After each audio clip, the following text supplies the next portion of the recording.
tai fo ile ni ava no fai fo mo ni tula fiafi yo te tula e fo ye folfolina se upu mo la fionga le tua ye tom tawina e fo ilo tatu la ona tatu pe nei ele ne panete le tu mau ma ye se mau me la fionga le tua ye to mo e fo ta fa filo inga ile nei tula fiafi o e whaalango lango i a Iova, e peo le maungo siona i la tau, e le whanga e tia, a e tu mau e whaavavau. O Jerusalema, si o mia i maunga. O Iova, na te si o mia o nu, e a mata mai nei lava, a e ho i le whaavavau. Mai upo le whaisalamu le nei tu la fiafi, o Jerusalema, si o mia i maunga. Pitai o Iova, na te si o mia lo nu. Lea foi la ua whaalia le netu la fiafi, le lofa ona, mo le whamaoni, o le puipuinga, mo le tausinga, le atua i loo tau soifua, mo si o tātou ola. Ia leo fo o tātou toi whailoa iai, i le lofa mo le anga le leo le atua. Fia le whawhero i atu, le usunga le taitai au ao, le tātou ngā ruenga, sunga pasta ala moana wi papu, i le netu la fiafi, le ngata i leo le whaltua, whapea fo i le nofu halo, ma lole on sai, ma lole lo tele, i le atua molo na finalo, tau ni alofa le atua, whamunia pe lau sunga, fo a ili soifua lau le leili tino, ai whaasini sini la le nganga. Ia wafo i tiute pe na wala winai tātou, le ngata i lea whawhelo i atu le sunga le whailau tusi, ma le whaltua le netu la fiafi, ma le nofu alo, a le ngata fo i lea le sunga le te uloa, ma le whaltua ma le nofu alo. Ile nei tu la fiafi whawhero i lo tātou ngā ruenga au au, mai lawa i mongo te tele se ia pā i mongo i tele nei a fiafi. Ia ile lofa ma le anga le leo le atua, whawhero ia fwoi se tasi mwhai anu o mwele ni sauninga, tātou a puai whatasi ai le nei a fiafi.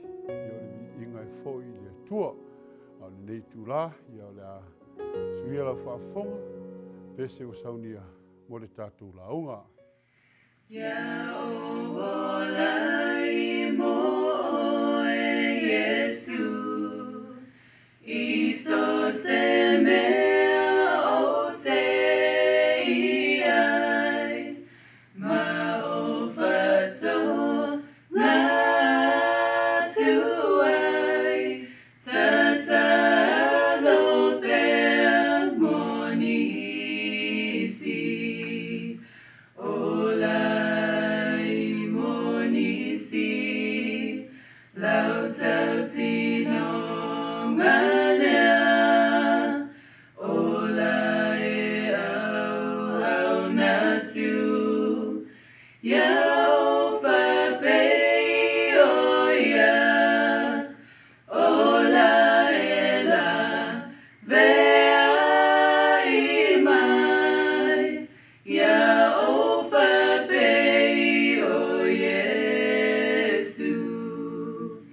Ya fa'asata roina'u, tanu mia maleto e iloa, tawinai ya olai, e au nai monisi,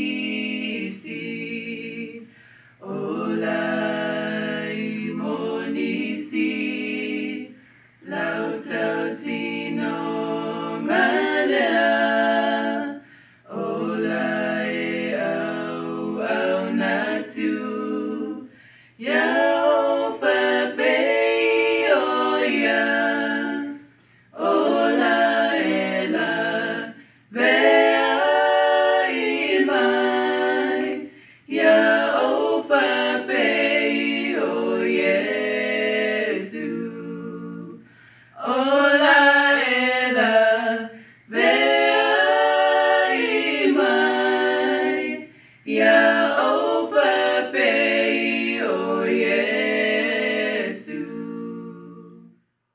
O le apuno mai lo wau, mo le tātou tatalu, i le nei a fiafi, le atualo mātou tamā, whaftai le avanoa, mwhai anu mātou maua, mātou toe sa ile fo i lau fio, whapenana e whaatasi mai nei a fiafi le sauninga lau whanau. Nei te fwoi leo wholofoloina lau upulo mātou tama. I e lofa whisoa soani mai. Whaino whamatalaina le mori mar whamaoni e lau a fionga. Tā pena nei o mātou ainga le whamoe le langi ma le ola e whaavau. Whaatasi mai le nei a fiafi, whamanuia e lau upu, whamanuia le latou whaafonga ma le mātou whaalongo. I lou lava suafa Iesu. Amen. O le tusi o la mawal tala unga netu la fiafi. Maua mai le mua mua tupu, suma wha, whaipu mua, se o atu whaipu suma tolu. A maua so wanoa ia na whaitaule iai.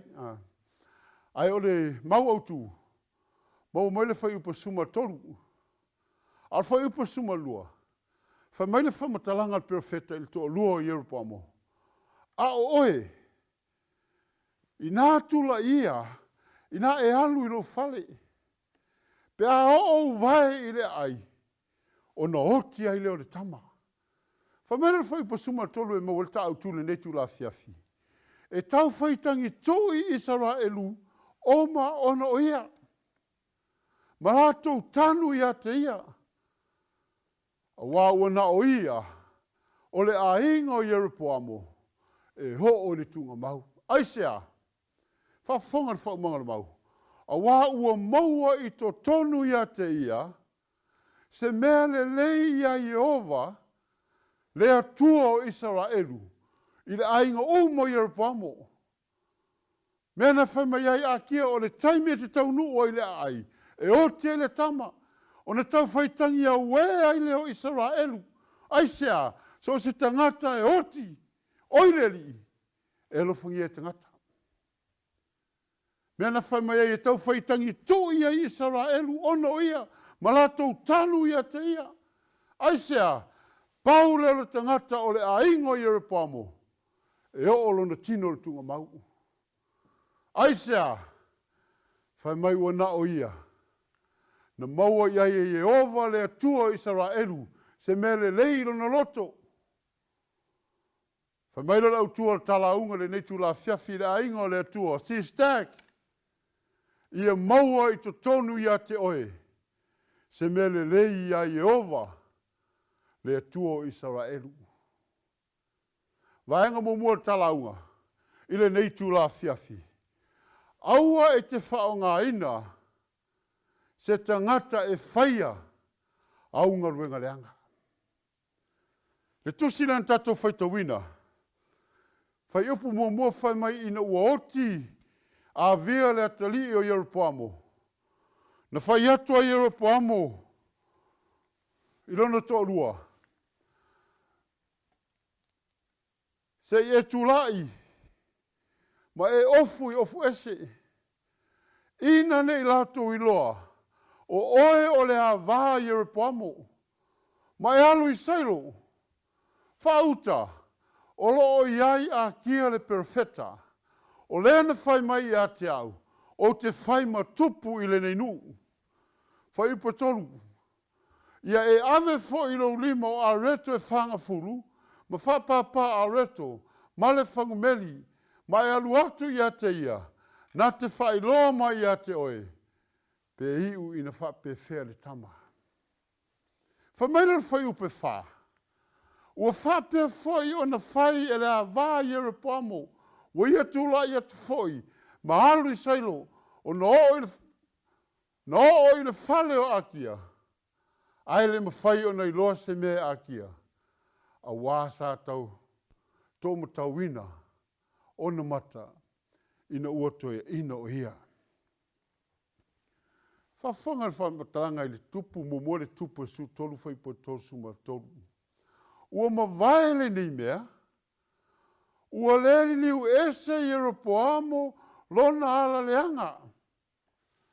A ua toi whaia e ia o tangata mai le nuu, ma whai taulanga, o mea maurulunga, ai se mana o iai, ua ia tō fia o ia, o na avea le o ia, ma whai taulanga o mea maurulunga. Whawhonga whai upa tosu ma wha. Na avea le nei mea, maanga sala i le ahingo Yerupoamo.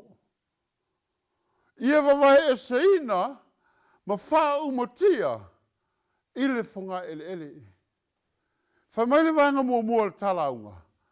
Aua e te whaonga ina, se te ngata e whaia o ngā ruenga leanga. Mea le lua whaia i Europoamo. I loa le le i Europoamo. Le anga o lana mea le whai.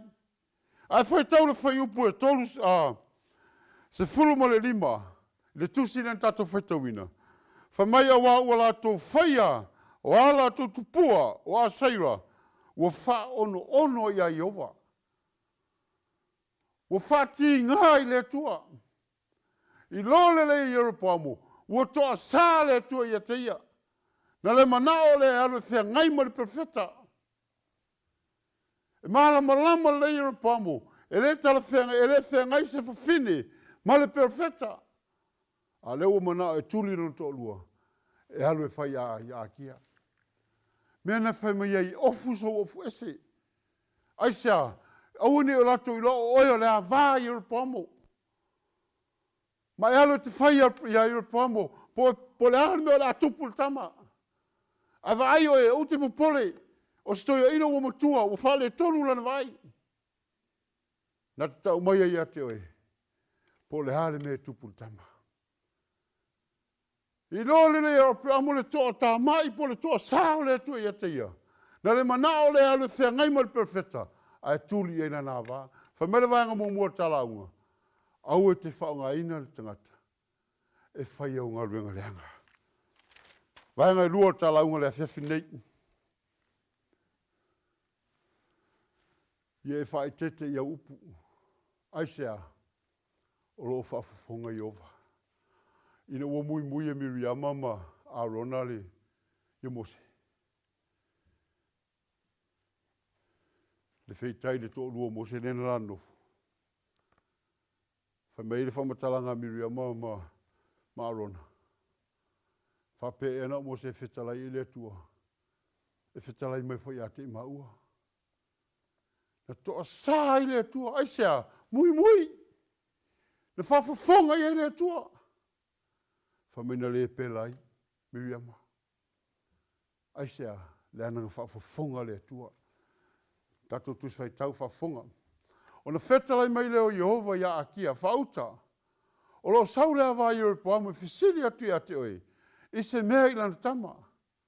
A wā ua mai o ia. O lea i le malea.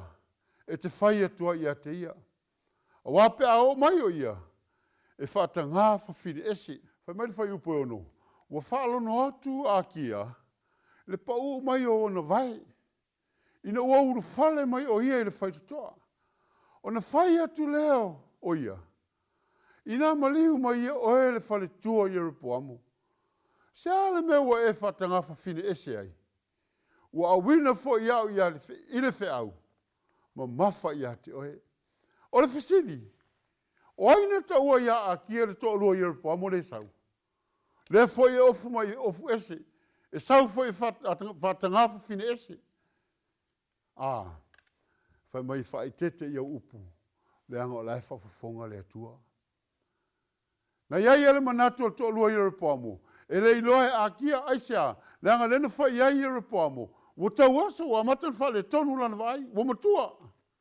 Ai le iloe i Europoamo. Na whawhafonga le atua o whai lantale le toa lua. Le ala sa wali mali whawhine malona le iloa. Wa umana iloe a kia. Le whawhine le wasau o toa lua i Europoamo. Le fo i sau whatanga whawhine ese. Whamere vanga lo lua tala unga le tura whiawhinei. Whaai tete i au upu. O loo whaafafonga i ova. Vanga tolu o tala unga le whiawhinei. O le taui. O le tangata e wha ono i a Iova. Whamere whai upe fitu. I nā e aluia. I nā whai atu i a Europoamo. O lo wha peo na whetalai mai o Iova le atua Israelu. Wa o wha eina oe, aile nu. Ma o whaia oe ma tai. I lo nu o Israelu. Whamere whai upe walu. Na o sae e se ina le malo i le ainga o tawita. Ma fo ina hatu i a te oe i Europoamo. A oe. Wa ele wha peo o ono tawita. O lena tausi au polo inga. Ma muli muli mai a te au. Ma lona loto a toa. E whaina o mea. E tusa i uruma. A ua sili lava ona e a mioleanga. I e na mua uma i a te oe. A wā ua e alu. Ma e whaia mo oe o atua ese. Ma tupua ua mea. Ea, e wha ono mai ai a te au. Ua e la fo ina fo i au. Iau tua. Whamera whai upasifuru. O le melea, whauta, o te whao atua i le leanga, i le ahinga o Yeropoamo. Ma o whau motia i Yeropoamo. O e tula i atu se au pā. O polonga a toa masa o loto. Israelu. O te ave ese e o te toe i le aingo i Yeropoamo. E pei o le tangata o na lau o ota se ia uma. Whai maila whai upa sumatasi. O so sa Yeropoamo e oti i le ai. E aina le e uri. O le e oti le vau. E aina le manwhelelei. Saini e male suafa o le atua. A wā ua whetalai mai ai. Yehova. Le taui o le tangata. E wha ono i le atua. Whamai o le tangata e oti le ai. E aina e uli. O tangata e oti le vau. E aina e manu whelelei. Whamai le atua ua whetalai mai ai. Yehova. Waenga muli o tala unga le whewhi nei. A o ina maua e le atua se me le lei lauloto. E sau nia e le atua se me le lei mo oe. Whamai whai upa suma lua. A oe i nātula ia. I nā e alu i lo whale. Pe a o vai le ai. O na oti lea i tama. E tau whaitangi tui i Israel uma ono ia.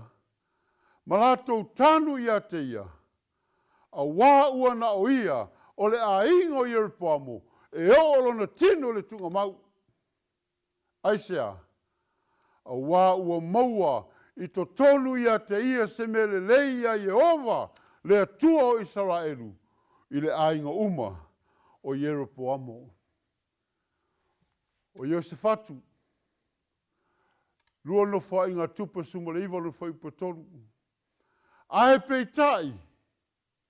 Ua maua me le lei a te oe. Ina oe ave se ina le tupua a saira. Ina nu. Ma ua sau nia lo loto. E sa ili a Jehova. Whamaile au tua upo le. Vaengalo na whao ta whi au le netu la fiafi. A ho ina maua le tua se me le lei lo loto. E sau nia fo i le atua, se me le lei mo oe. Le ngata i lea e sera. A wana sau nia e sera lona loto, e sa ili tu la fono Jehova. Ma whai ai, ma o watu Israelu, i le tu la fono, ma wha masinonga. Le ngata i lea, reo poamo, lua no whai na tupu, suma lua whai pa suma lua. Ua wha maua lalo ia, o na li liu e se ai lea iate ia, o le toa sao Jehova. Sida mai lea tua ia reo poamo, ua wha maua lalo lo na loto. Le mea le leina le loto Yeropoamo, e i loa wha maua lalo i lumo lea tua. Maumulmuli o tāla unga le tu la fiafi. Ua whano le ua mi o tonu, ai le aise ma fau iai. Ua veseina fo i tangata alolofa, a ua le aise ma natu. Ua veseina le ua mi o tonu, ai le leanga. Fai upe lua, e ulu atu o ia i le manuia, la to te malo lo i o la to moenga. O i la to ia, o e sa vavali ma le tonu. Le ainga o le atua le nei tula fiafi. A o ina maua le atua se me le lei o tō whina ngalo mo tātou loto. O sau nia fo i le atua. Le malo longa le lei mo i tātou. Whai mai le au tua le tala unga le nei tula fiafi. Ia maua i to tonu i a te oi. Se me le lei a Iova. Le atua o Israelu. Whamunia le atua i lau whaafonga ma le tātou whalo. Ono Yesu. Amen. Mai lo wau, o tātou talo. Le tua lo mātou tamā, whawhatailo whatasmaile ne tula fiafi. Ole lau whio le mea wale heo i aile mara manama o lau onu. Ia whalau te leino i lo lātou whawhonga man mātou whalongo. Whai anu mātou maua pere malosi e onu mātou tua lau whio. Au mātou maua le awanoa. Ia lau ngaluenga wau. Mai lau wasi o mātou taitai se pā. Ia lau se tama mea mei tono rau ngaruenga. Ia ia whamunyanga. Lou lau swafa Yesu. Amen.